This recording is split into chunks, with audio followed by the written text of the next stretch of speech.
Agora o STF tem um entendimento do quê? O que o entrevistado está lá nessa bancada.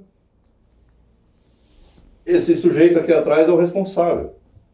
Vocês concordam com isso? Você tá cuidando muito bem do seu site, você está cuidando muito bem do seu programa por nos convidar. Sim. Porque você precisa saber quem você convida. Exato. Você precisa saber exatamente Aliás, cuidado com o que vocês falam, senão o Xandão vai não empreender, porra. Aí já estamos ferrados. Não, veja Mas bem. e aí? Eu acho que, como tudo na vida, os valores, eles não são, nenhum deles é absoluto, nem mesmo a vida. As pessoas precisam sopesar os valores de acordo com uma composição dada, com uma composição de momento. No caso, vamos imaginar que eu use o seu programa... Para atacar alguém. Não, para atacar alguém não. Vamos ser limítrofes. Para fazer uma manifestação de natureza nazista. E você fica absolutamente... não só mudo, mas você começa a me entrevistar numa atitude absolutamente profissional. Muito bem. Essa relação, por enquanto, é uma mera entrevista. A responsabilidade é toda minha, ok? Então eu estou te dando uma entrevista. Está ficando claro para quem está nos assistindo que a opinião é apenas minha. Um fato diferente é quando você noticia uma determinada informação. É diferente. Você não timbra isso com uma opinião. Sim. Você não identifica uma fonte. Você está dizendo que a sua apuração levou à consideração de que essa caneca é uma caneca marrom. Muito bem. Quem assina essa matéria, em geral, pode ser um jornalista, mas muitas vezes está timbrado da redação. Sim. Muito bem, no bojo dessa... Eu não gosto desse termo. Eu também não gosto. No bojo porque dessa bate e notícia... esconde a mão, né? Da redação. Eu não gosto. Teve uma matéria polêmica no Repórter MT e a repórter colocou da redação. Eu falei, vou dela. Peraí, Isso acontece você fez a muito. matéria, tem que assinar. Isso Não é acontece repórter. Muito bem, e uma das declarações é que essa xícara é marrom. Você sabe que não é. Você é dono do veículo de comunicação, você está certo que não é. Mesmo assim, eu publiquei. Muitas vezes é notório que não é, e você tem uma inclinação, isso acontece muito, uma determinada inclinação. Muito bem.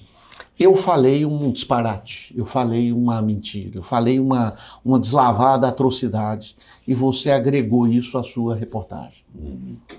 Você não é responsável? Sim.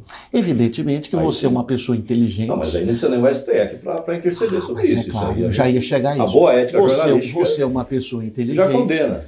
Você pode muito bem manipular uma determinada informação através de um único ponto de vista. Isso é uma coisa muito, muito, muito óbvia. Tipo eu falar assim, o senhor não deve nada à justiça. Os manipular brasileiros entendem que Isso é X. manipular a informação? O que você acha, doutor Fala pra mim. Signil? Não sei. Qual é o caso? Qual é o caso específico? Que ele falou assim, o senhor não deve nada à justiça. Aquela cara de James Bond, o senhor não deve nada à justiça. Lá naquele JN. Isso para mim é manipular a informação. Porque deve. Você está falando do debate presidencial? Exato. Mas não é bem esse Você caso. não pode falar numa entrevista, o senhor não deve nada à justiça. Peraí. Então, deixa eu concluir. Então, no final das contas, quando o Eu nem comecei a falar. quando o jornalista, quer dizer, a empresa o jornal, não dá oportunidade para fazer um outro lado de uma acusação, ou simplesmente reproduz uma determinada versão como se notícia fosse, eu imagino que está assumindo um determinado lado, que é uma coisa natural do ser humano, e com ônus e também com bônus. E não deve ter lado, na verdade. Não, eu acho que todo mundo A tem. imprensa tem que ter um lado. Todo mundo verdade, tem. Só. Aliás, seria muito bom se tivesse. Se a imprensa fosse como os Estados Unidos, americana, e tivesse um editorial dizendo, olha, eu tenho o meu lado. Agora, o que não pode acontecer é você oportunizar a uma pessoa que fale barbaridades para sustentar um determinado ponto de vista e simplesmente você se isentar pela atividade da informação pública. Acho que é um pouco demais. Tá, mas a pergunta que eu fiz é, qual é o seu entendimento dessa decisão do STF? Os caras têm razão nisso? Ou estão exagerando? Não, André, eu não acompanhei o fato específico Porque, assim, de Pernambuco. Se você falar qualquer coisa aqui, E a nossa empresa aqui pode pagar o pato. Não, mas não é qualquer coisa.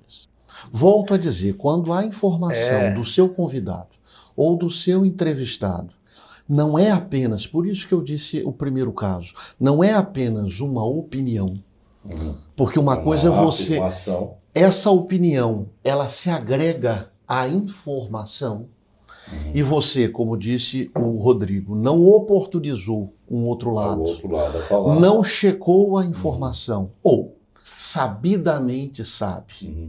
Sabidamente sabe é ótimo, né? Mas ao vivo vamos tirar essa ao história. Vivo, como é que você faz? Mas o caso não foi ao vivo. O caso foi uma opinião adrede a uma notícia. Você está apenas ilustrando a sua notícia com uma opinião que deliberadamente você já sabe qual é. Isso é o jornalismo sujo. Isso é a chamada imprensa marrom. Não curiosidade, não marrom. Mas imprensa marrom. Porque nós sabemos que há determinados sites assinados por jornalistas que fazem a produção de um conteúdo fake para linkar esse conteúdo com redes sociais. Tem muito. Agora, tem muito. Sobretudo em campanhas, etc. e tal. Tem muito. E aí? Tudo vale a despeito da liberdade de imprensa? Claro que não. O jornalismo sério não tem rigorosamente nada a temer. O que você não pode fazer é oportunizar que um ponto de vista jornalístico, que é legítimo, se transforme numa matéria utilizando-se, digamos, fagocitando uma opinião sabidamente falsa. Aí você é corresponsável, me desculpe. Mas aí você vê muita manchete em jornais, em televisão, em sites, assim, em veículos de modo geral. Fulano diz que. Aí você pega lá um deputado qualquer, diz que fulano de tal, prefeito ou governador de algum lugar é corrupto. Não foi eu que disse, foi ele. Senador diz que o governador é corrupto. Isso é lícito à imprensa publicar?